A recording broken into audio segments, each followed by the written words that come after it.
You know what? Maybe I don't have less notes. Now that I'm looking at it, there might be. It felt like there was less reading, though, this week. I really did feel like that. I'm going to move this over so I can talk to you. I don't want to talk to you. Hello? Nope. And welcome to What Now with Anna and Eric. What now? And this year we are doing something new where we ask you to join us as a couple of fairly normal people talk about the Bible. So Fairly normal. Somewhat normal. I didn't feel like I could put us under the normal Possibly category. average to below average. You know, it's fine. I'm okay with it. So we're excited to have you join us in 2020, reading the Bible chronologically so in a year. Whether you have a plan, whether you don't have a plan, we encourage you to make one. Or even if you're just reading through the Bible and you're like, man, I would just love to hear some fairly normal people talk about what's going on in this good book, we are here for you. We're going to go with it.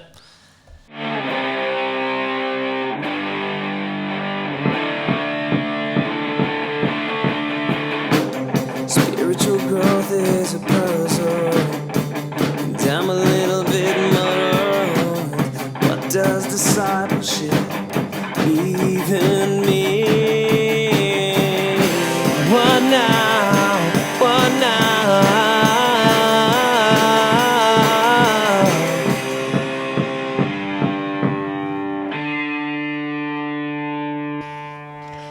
So we are... That last note hangs on forever. It does hang on, yeah. It's like a slow letdown. It's nice. I like it. Because then you kind of talk over it. It feels like you're getting into something exciting. All right. There we go. So we are going to start out with highlighting last week's episode. So if you didn't listen to it before listening to this one, you'll at least know what's going on. But we encourage you to go back and listen to it later. Yeah. Highlights from last week? Yeah. My jokes were pretty funny. Yes, Eric did Witty have good banter. jokes. I actually heard from somebody who said that they watched the episode because they're going through the reading the Bible through the year thing, and they just thought it was hilarious and they loved it. So there we go. Look at that. Boom. Who said the Bible's boring? Review. It can be Yeah. fun and exciting. It is actually so interesting. I just can't even express. Yeah. We talked about giants. We did. We talked about giants. We talked about thematically, really, the first week of the Bible was about God's relationship with us and our relationships with other people. I mean, to summarize And everything was 30 created. something chapters. So that was a big deal. But what happened? God created man. He immediately put Adam into relationship. And we immediately screwed it up. And then our relationship with God went downhill, fairly quickly. Really jumped on the deep end. Yeah, so I think those are my highlights. Yep. You know, it's about That we this had relationship. relationships with each other, that we screwed that up. Yeah. Thanks There a lot. was a lot of murders. There's some murdering. There was, I guess what I would say was the establishment of the first justice system, which really just was a highlight for me was one of the guys kills another guy and then says, I am saying right now, let it be so that anybody who kills me will get way worse than I got. And I was like, what? So this kind of maybe Old Testament, but I do because there's a couple times in here, I'm going through my notes, and I do like that people just declare things, and it's just like it happens. Yeah, they did. They do all the time. I All said the this, time. so Yeah. this is the rule. I need to go through life like that. That did come up. That was one. Okay, we're not getting into that yet. We're not I into said that yet. It was just a teaser. It was a teaser. But it did show up in, there are some themes that carry over from first week to week too. So we talked about who's the author. It's Moses. He's writing it to his people so they can get an idea of where they came from. God is all about setting up memorials and remembering things that have happened in the past, which are a pretty big deal. Yeah. So it's not really a surprise that happened. As far as what's occurring during this time, really, Israel, or what will become Israel, we're actually going to talk about Israel look at that. Watch today, but what it is they are hanging out in what is a foreign land. And one day it will be theirs, but it's not right now. They're Not yet. basically just hanging out with. You'll get there. You'll get there. Yeah, so really everything that is occurring during this week that we are reading is about these people who are in a foreign land that is not their own, and they're waiting on the promise of God. Yep. So, yeah. There we go. Culturally, what's going on? Culturally. You know what? They were all about marrying relatives. It's a family business And here again, in the Old Testament. Killing. There was a lot of killing that went on. So, a lot of trickery and tomfoolery. yes. So we're going to get into that. So I want to start out. What really struck me, and I wrote this down because I was like, I feel like I just need to say this. The ultra bad guy that I feel like in week 2 was Laban. It was hardcore Laban. He was the ultra bad guy. I despised him every time I read about him. Okay, but once again, he's not like ultra bad because there's moments. Listen, he's just trying to follow the rules. Is he? Like, look at. Okay. How else was he gonna get rid of lazy-eyed Leah? It says she doesn't have a sparkle. I don't know if that means she has lazy eyes. In Military, it says lazy. Does it really? Lazy-eyed. Yep. Oh man. But anyway, are we recapping this so we can catch up? I just sort of jumped right. Oh yeah. Oh, I have to do our Bible recap summary.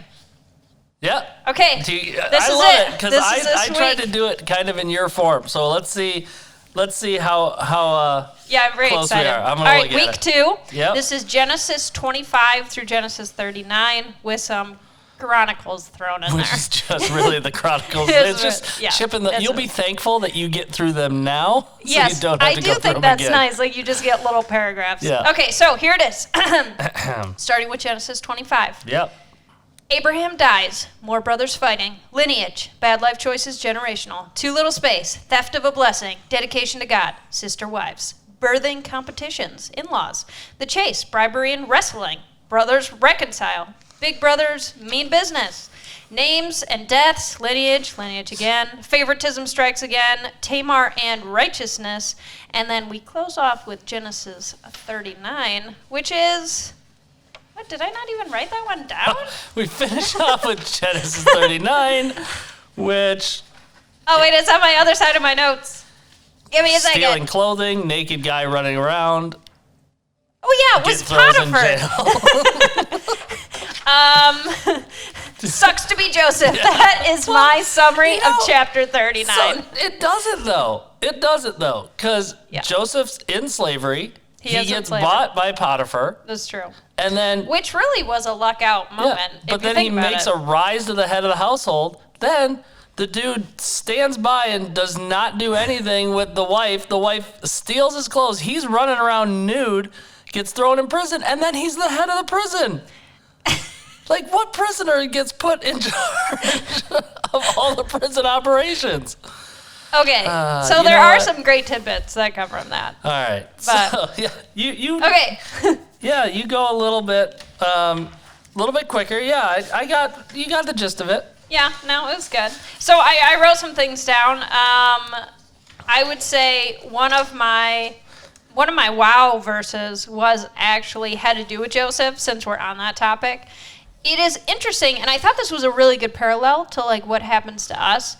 Because if you read just Genesis 39, there are a couple things that happen. Basically, Joseph ends up in what we would consider a bad situation. He ends up enslaved. He ends up in prison. We would naturally say, yeah, that's pretty bad. But in the midst of those situations, the second thing that happens is, the second thing that happens is God doesn't take him out of it. He doesn't get him out of slavery. He doesn't get him out of prison. And so to us, what we would usually think is like, well, why wouldn't God get him out of a bad situation? Like, why wouldn't he get him out of slavery? Why wouldn't he get out of prison? So what you're saying is even in the bad third things, thing, that God is in it and yes, there's a plan and a purpose? God is in it. What? And God helps Joseph to prosper in these bad situations. Like, he's the head of the household. He's the head of the prison. Like, he basically is the favorite of the people who are leading over him, whatever it is. So, hey, think about that. He starts I was out like, as the favorite. that is so relevant to our lives. What situation are you in right now that you consider a bad situation, and God hasn't taken you out of it? But think about it from that perspective of, yeah, but what is God doing in it? Yeah, I think if we're in a situation where we might think it's a horrible situation, it's a bad situation, and listen, I know there are bad situations that you do need to get out of, but if it's just something that you just feel annoyed with or feel frustrated with, taking the time to say, okay, maybe I'm so badly looking for a way out that I'm not seeing the purpose for this situation. And I'm not looking to God to say, okay, why am I here? Why do I not feel like I'm called out of this situation? Or why do I feel like there's nothing else to go to? There's got to be something here that I'm still needing to do. Yeah. So, and God is working in it. He's doing something. You just have to look for it. So I thought that was really cool. My wow bad verse, and I had forgotten about this until I read it. I had read this before, but I'd forgotten about it until I read it. But I would like to just, last week's bad wow verse was when Abraham tells two different people groups. Wait, don't give it away. Abraham tells two different people groups that his wife is his sister. Did you write it down? Yes. Again. And so what happens? It says this. It says, when the men who lived there asked Isaac about his wife Rebekah, he said, "She is my sister." Yeah. He was afraid to say she is my wife. He thought they will kill me to get to her because she is so beautiful. And I was like, now the bad life choices are generational. Yeah, but that's another theme that goes into it. You see that, like, fathers make certain mistakes, and then their kids make the same and mistake. then their kids make it. Yeah. But it's so funny because that whole thing, it's like, and then I don't know if culture's just moving forward at this point, but Abimelech, he's like, dude, we could have done something horrible to you or to her. Why aren't you just honest? In the stories, it appears the foreign people are more righteous than Abraham or Isaac, which is just hilarious. Yeah, it was just so funny that he was like, dude, I don't get it. Yeah. He goes, we could have... And then he goes right to him after he does this and goes, you could have just told me the truth. Yeah. And now watch. All my people, they can't harm you or your wife. See? I fixed it. Would have been nice if you said something. Oh, it cracks me up. And that's not the first. I mean, there are many generational sins that happen here. Like a big one is favoritism, which people don't usually think of favoritism as a sin, really. But let me tell you, in this context, it is definitely a sin. They got Joseph like, thrown away and sold in slavery. Abraham's favorite, or really Sarah's favorite, was Isaac. And then we go to Isaac and Rebekah. Isaac's favorite was Esau. Rebekah's favorite was Jacob. Yep. And then we go to Jacob, and Jacob's favorite is number 1, his wife, Rachel, and then number 2, his son, Joseph, which ultimately gets Joseph's son thrown into slavery. Yeah. Like, nothing good ever comes of favoritism. And there's, like, sibling fighting every single generation. So if you are listening to this and you think, man, I am the favorite kid in the family. You don't want to be the favorite kid. You might want to raise somebody else. Go to your mom and dad and be like, please. Like somebody else. I don't want to be the favorite child. Oh, no. It's I mean, there's so much wow. I wrote in here because it's so funny. Andy Stanley, one time I saw him at a conference, and he talked about how he hates the term biblical marriage. Yeah. And how people always throw the term biblical marriage. And he goes, what part of the Bible are you looking at when it comes?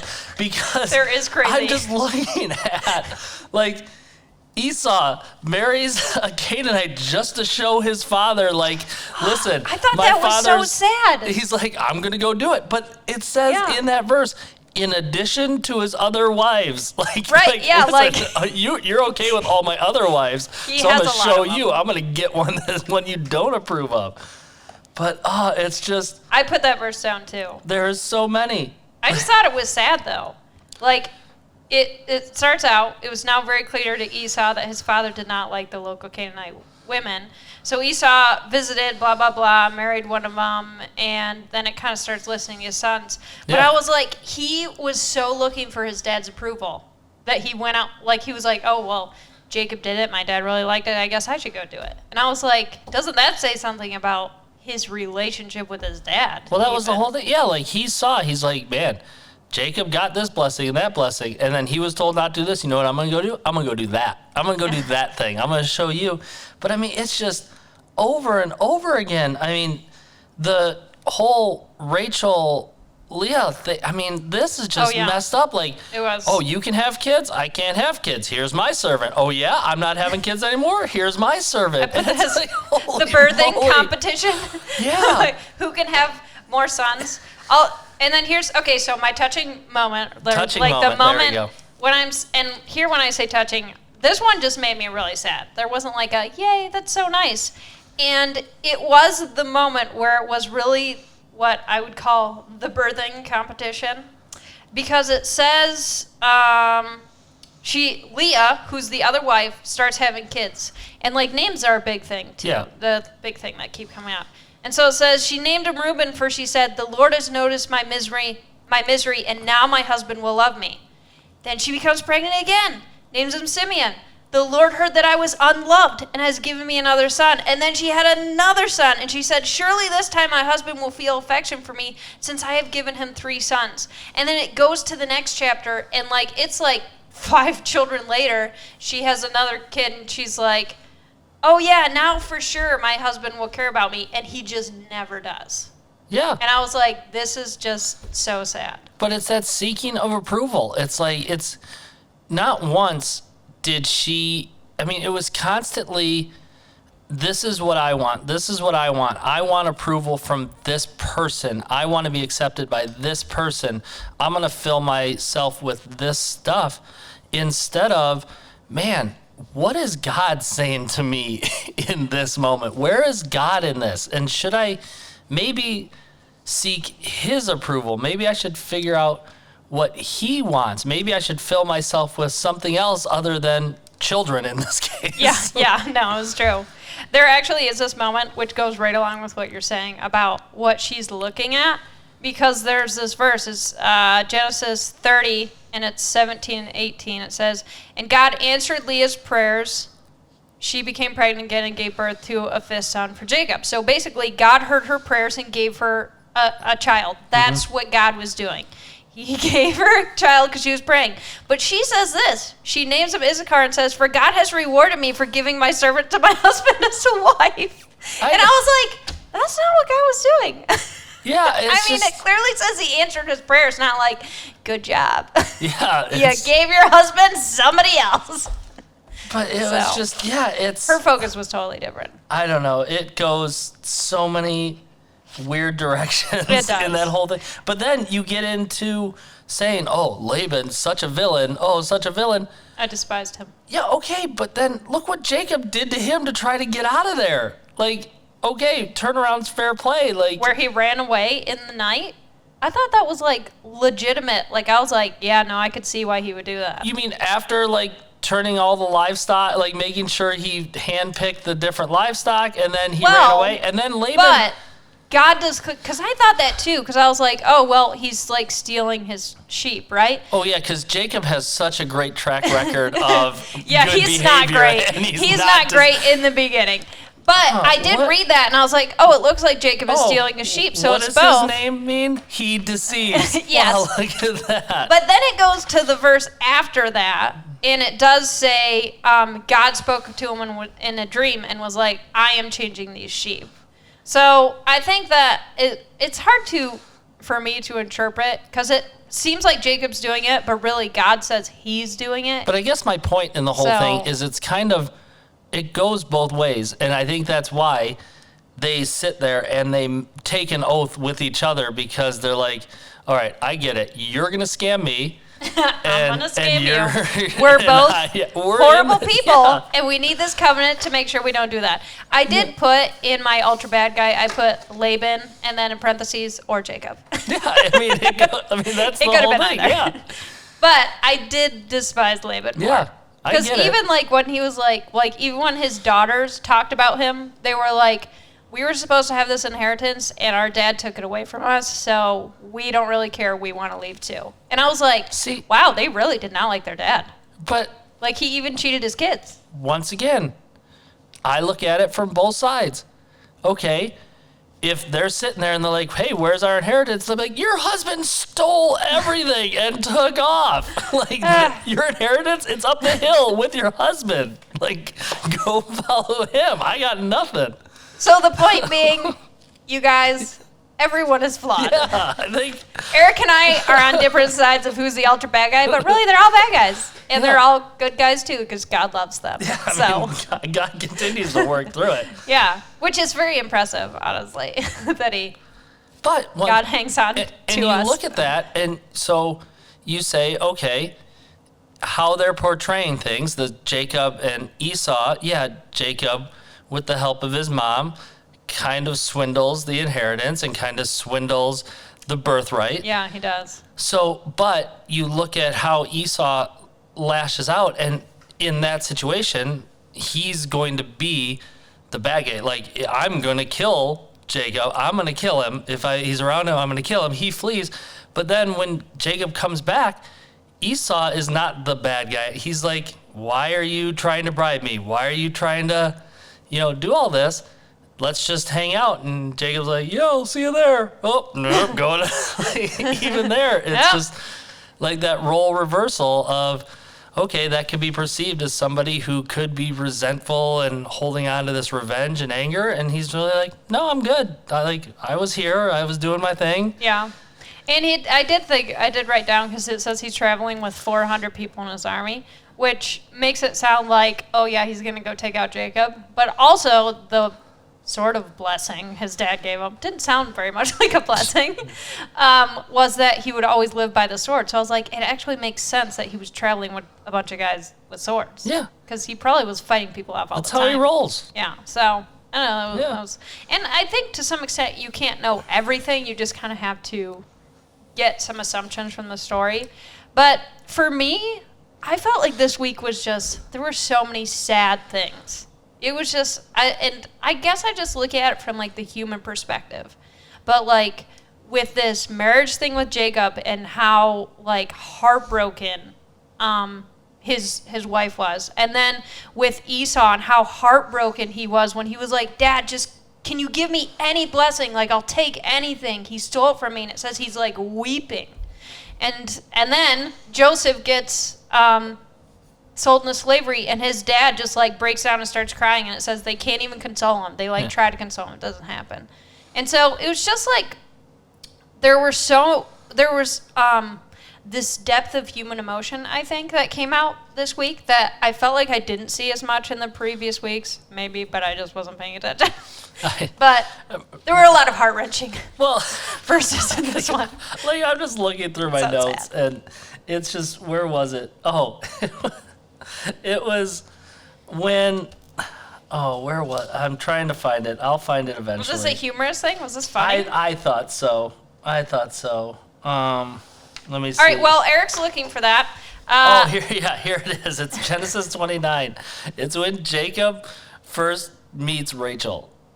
And it says that they kiss, and he wept aloud, like right at the first kiss. And I'm like, have you ever had that first kiss where you just wept aloud? And if so, did it work out well? Like, was it endearing? Or was it like, I did wonder, too, like, is he kissing her because he immediately loves her? Or he's kissing her because he's like, finally I found my relatives after being in the wilderness forever? Because then he goes and it, like, says he meets Laban, and then he, like, kisses him, and I was like, I'm unclear. Well, I'm unclear about what's happening. I don't know, but I just love that. And wept. It was, I did notice that was pretty funny. I did. Just like, see, that is where I put it. I said he wept out loud, and then Jacob works for Uncle Laban. Yeah. For 7 years for Rachel, not for lazy-eyed Leah. But it's so funny because it's how people treat. It's like self-worth at its finest. I mean. And when you say finest, you mean not. Not finest. not at the finest. Because he gets duped into marrying her. Yeah. And then he goes, dude, he goes, just work through this wedding week. Just work, and you can have her, and I'll give you Rachel for 7 more years. Like, this daughter is worth 1 week of work. This daughter is worth 14 years. Like, how do you? That's true. I didn't interpret it that way, but Yeah. you're totally right. Like, he basically worked 14 years for Rachel. And 1 week. So yeah, she was a little resentful and trying to figure out. Yeah, Leah got a bad situation. Yeah, she is in a situation where her self-worth is 0. Pretty Like, she much. can't find it anywhere. And the fact too, like, she literally, there's this parallel moment between Leah and Rachel that happens between Esau and Jacob. Remember when, like, Esau is coming in and he's hungry and he's like, give me that soup. And he's like, all right, I'll give you the soup. Yeah. You give him birthright. Well, the same thing happens with Leah and Rachel, which I actually wrote down. Hunger is not good for decision making because don't make then decisions when you're when hangry. you're hungry, don't make decisions. Grab a because Snickers. then Rachel comes in and Leah has some mandrakes from her son. She's like, give me those Yeah. mandrakes. And Leah's like, you can have them if I can sleep with my own husband. And I was like, there are so many problems with this conversation. I can't even, like. I'm telling you. So if Oh you're my reading the gosh. Bible and you don't play the situations out in your head, you are missing it. missing out. Because when she meets, he comes home from a long day at work, Yeah. and she's there and she goes, haha, gave up some mandrakes. You're with me tonight. You're with me, yeah. What? He's like, I just want to lay down. There's a football game on TV. I just like to put my feet up. So many problems. But it's just so, I don't know. Okay. So as far as our science segment, there wasn't a lot happening science-wise. The one thing I did put down was when it's listing some lineage, it talks about this one guy who, I'm going to say his name is Anna, which is my name, but it's spelled pretty much the same. All right. But it says, this is Anna who discovered the hot springs in the wilderness while he was grazing his father's donkeys. Which I thought, number one, what a great random segment of information. Yeah. And number two, science people, Old Faithful coming in for the win. That's not actually, that's a geyser.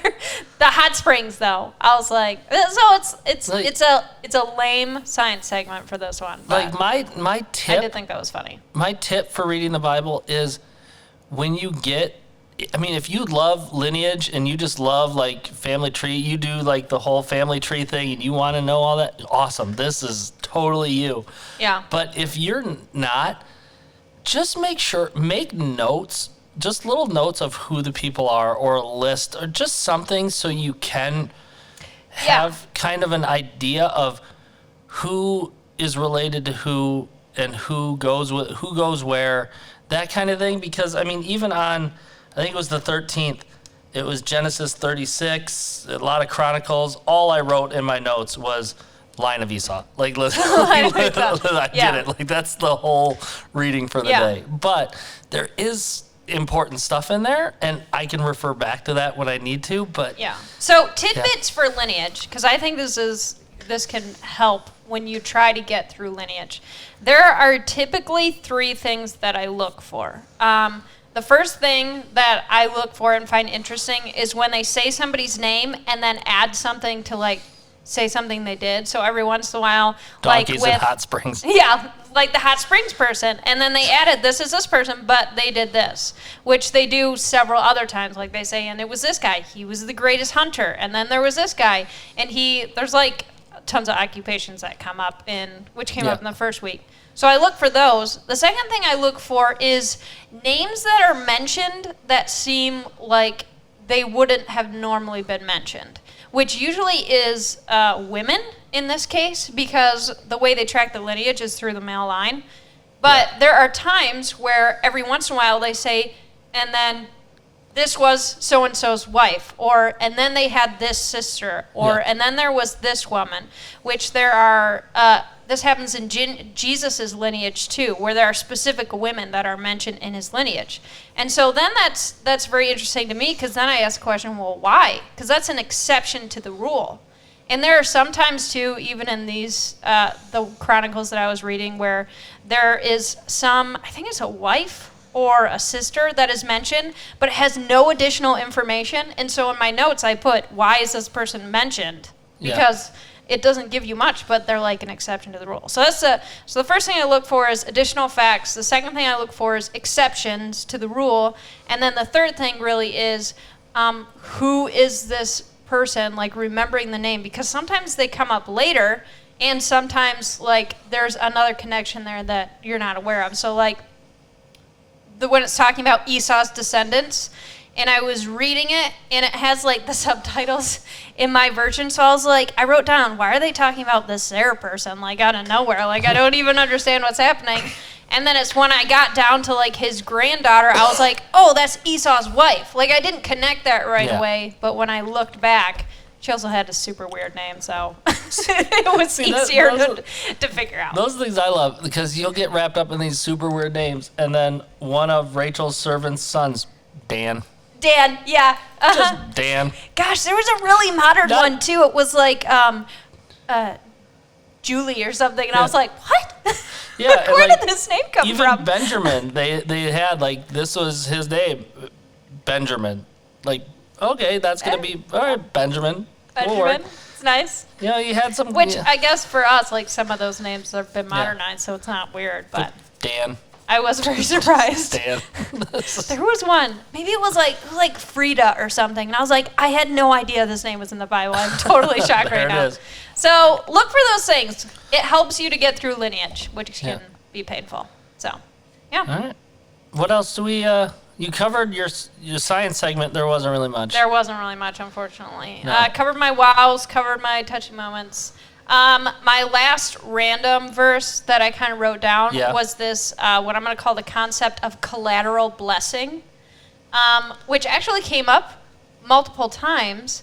And what happened in it really was anytime like Joseph or Jacob were hanging out with somebody else and God blessed them, there was this collateral blessing that happened. So like it talks about how like God blessed Potiphar's house for Joseph's sake, or God blessed Laban's pasture for Jacob's sake.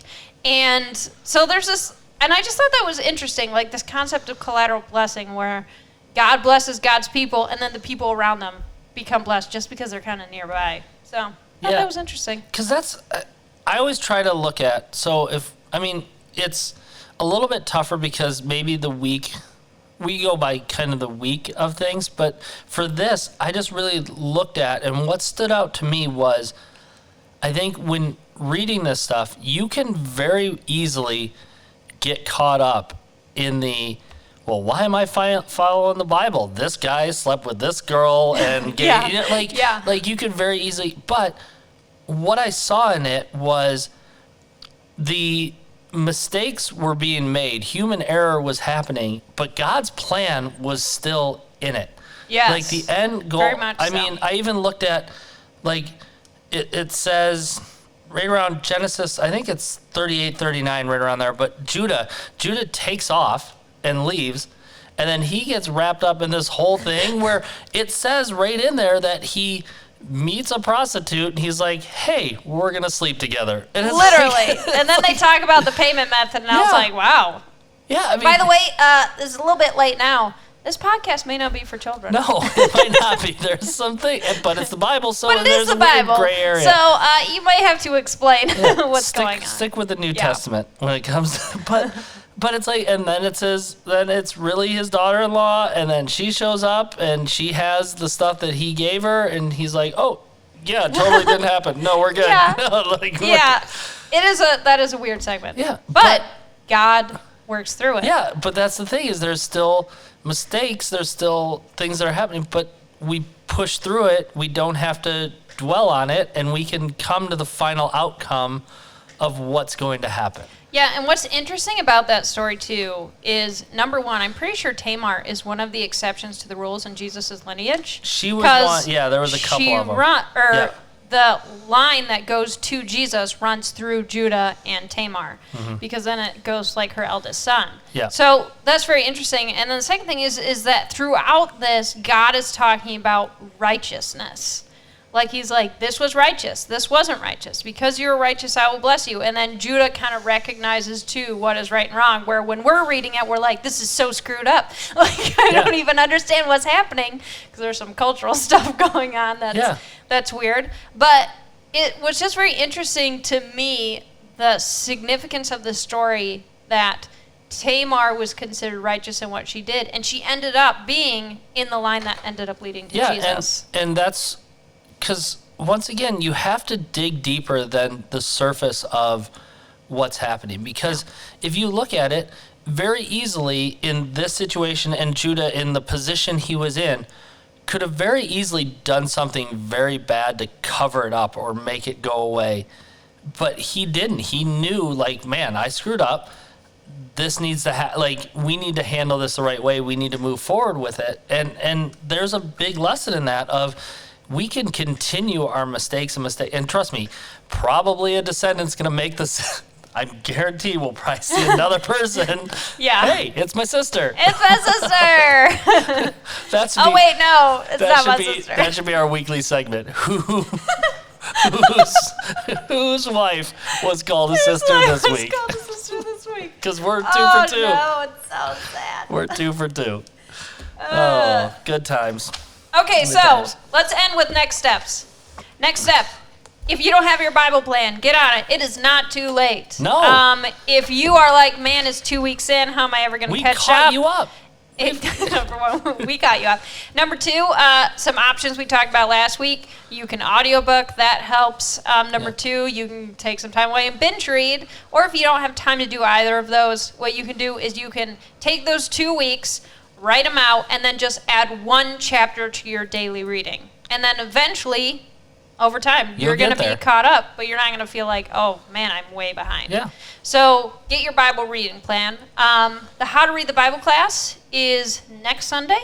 Oh, so if you want to get on that, that's going to be very cool. It's going to go more in depth about some exegesis and some cultural, historical backgrounds, different things like that. Well, and it's nice right now because if you're 3 weeks in and you're like, man, I just don't get how to do this. Like, I got a plan. The How to Read the Bible class would be great for you. It'll get you right on track. Yes. And then the last thing, which I think just going along with my next steps that I would say, and this just kind of it came to me, but generational sin came up a lot in this week. Number one, I would say take a look in your family. Are there generational sins that are happening?